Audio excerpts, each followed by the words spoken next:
المنت لله که در میکده باز است، زان رو که مرا بر در او روی نیاز است. خمها همه در جوش و خروشند ز مستی، وان می که در آنجاست حقیقت نه مجاز است. از وی همه مستی و غرور است و تکبر، و از ما همه بیچارگی و عجز و نیاز است. رازی که بر غیر نگفتیم و نگوییم، با دوست بگوییم که او محرم راز است.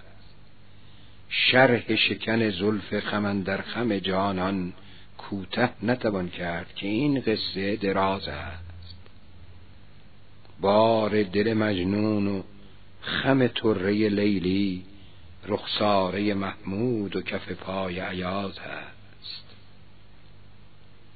بردوختم دیده چو باز از همه عالم، تا دیده من بر رخ زیبای تو باز است. در کعبه کوی تو هر آن کس که بیاید، از قبله ابروی تو در عین نماز است. ای مجلسیان سوز دل حافظ مسکین، از شمع بپرسید که در سوز و گداز است.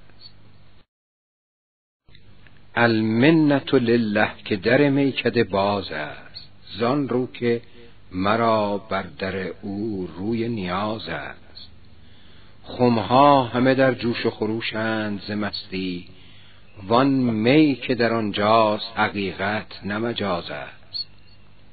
از وی همه مستی و غرور است و تکبر، و از ما همه بیچارگی و عجز و نیاز است.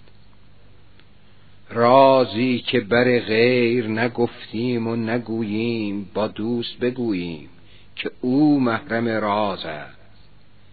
شرح شکن زلف خم اندر خم جانان، کوته نتوان کرد که این قصه دراز است. بار دل مجنون و خم طره لیلی، رخساره محمود و کف پای ایاز است. بردوختم دیده چو باز از همه عالم، تا دیده من بر رخ زیبای تو باز است.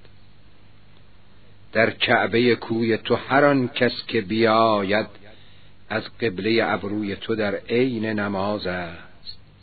ای مجلسیان سوز دل حافظ مسکین، از شمع بپرسید که در سوز و گداز است.